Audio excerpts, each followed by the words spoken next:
head coach, Mr. Stephen Constantine here.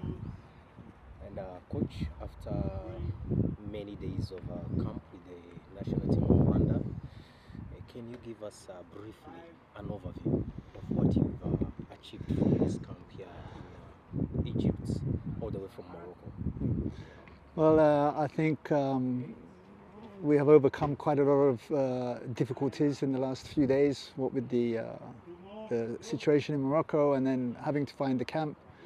I would like to thank the FOAFA and the Sports Ministry and Max Sports for making sure that it wasn't a wasted trip. We've had 4 or 5 days here in Egypt. The conditions here have been excellent. The atmosphere with the players has been super. They have been very professional, which is quite difficult when you're traveling for the length of time that we have and the problems that we had, the disappointment of not being able to play the games. That they've worked their socks off since they've been here. All I can say is to the people back home, this was not a wasted trip. We have bonded, we have got to know each other better. We've done tactical stuff. So we didn't get the games that we wanted, obviously, which is the big test for us. But it was important that we spend time together. And I think overall it's been as good as we could possibly have hoped for, given the problems that we have had. Coach, the team is growing and we bring in some new players. How do you see the team of Rwanda? Look, I think I'll give you an example. So in 2015, when I took India, our objective was to qualify for the 2019 Asian Cup. We had 36 players in the first camp. When we finished, only 8 of the 36 were in the finals in 2018 when we qualified. So it's a process. There's always going to be players coming in, there's always going to be players leaving. It's a fluid situation. We want the best players who are going to give the best performances. Those players need to be playing. We can't bring players who have played 9 minutes or 10 minutes or 1 game in the last 3 months or 2 months. And this is what our people have to understand back home. Yes, we have a lot of players playing abroad, but at what level are they playing, and are they playing consistently? You know, so it's very difficult. But the national team, it's kind of like you go there, but you're not going to stay there for long. It's not guaranteed that you're going to be there for a long time. But here you will have like 3 months of preparing the qualifiers for the AFCON. No, I think 3 months. I wished I had 3 months to prepare to qualify. I mean, the qualifiers are in September, which is in 3 months. Now it will be hopefully the players that we have selected are playing games, that they report back in September that they're fit, there's no injuries. I mean, even from this camp, we have 3 or 4 players who will not train today because of injuries. Injuries is part of the game. We don't know when they're playing for their club. So we have 2 of the Mikkels brothers are out, Munzi is out, goalkeeper's out. We have 5 or 6 players who are injured now and didn't come to this camp. So this is football. You have to deal with that as well. So that's why we need to continue to look. I will always be looking for new players, and especially the younger ones. Even though you didn't play any friendly game, as coach, what has this training camp contributed to your team? Well, it's like I said earlier, the fact that we are together, we're eating together, we're sleeping together, we're training, we're getting to understand each other, the mentalities, the closeness.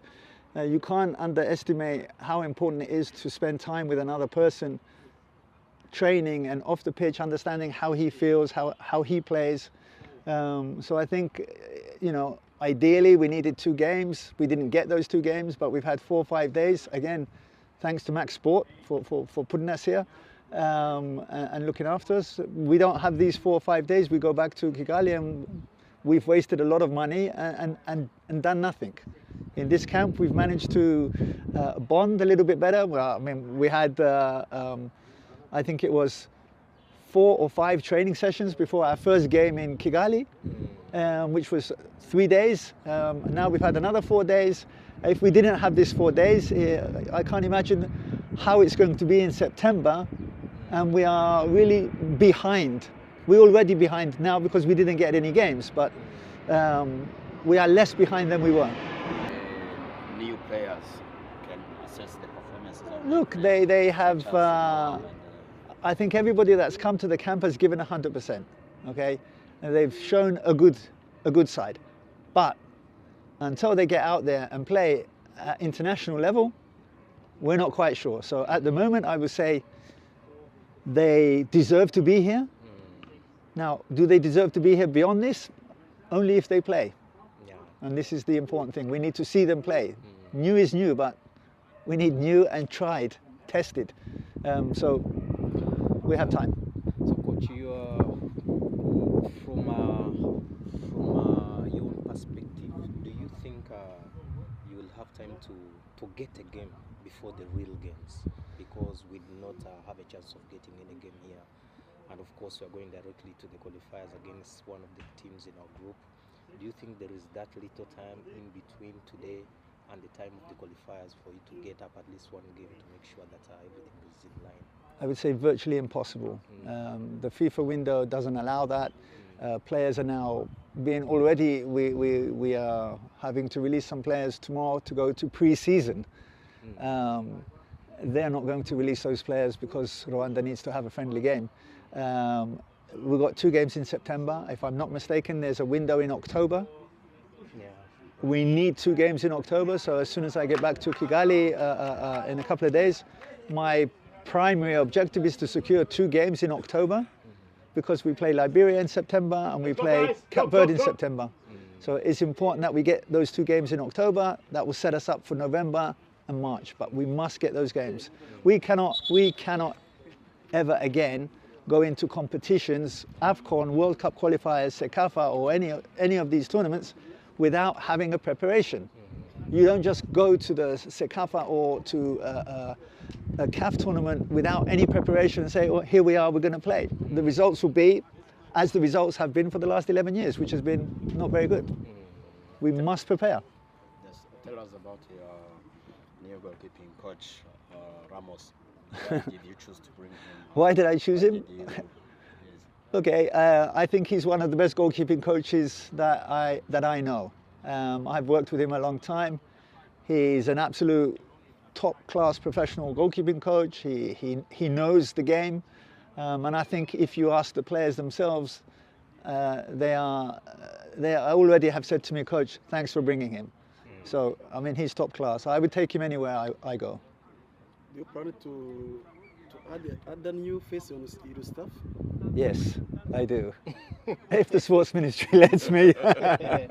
No, look, we need 2 or 3 more people to complete the whole setup, and I'm talking for all national teams. We will try to work with all of the national teams. We have 10 national teams, but we have staff for maybe 1 national team.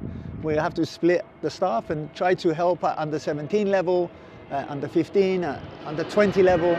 The girls, we can't forget the women, okay? We need to help them as well. So the objective is to bring staff like Ramos. Ramos will be teaching. When he gets to Kigali, he'll be training other goalkeeping coaches. He'll be training other goalkeepers. The same when Claudio comes, he will come at the end of the year. Any and all staff that come in now, it's not just focus on the national team, it's to make sure that we can deliver sessions to the staff. So we have an analyst that will come. It will help Sam. It will help Sam a great deal. And then in 2-3 years, you have trained staff. We don't need to bring anybody else. We maybe don't even need me or any of the other staff, because we'll have trained staff in Rwanda, which is how it should be at the end of the day.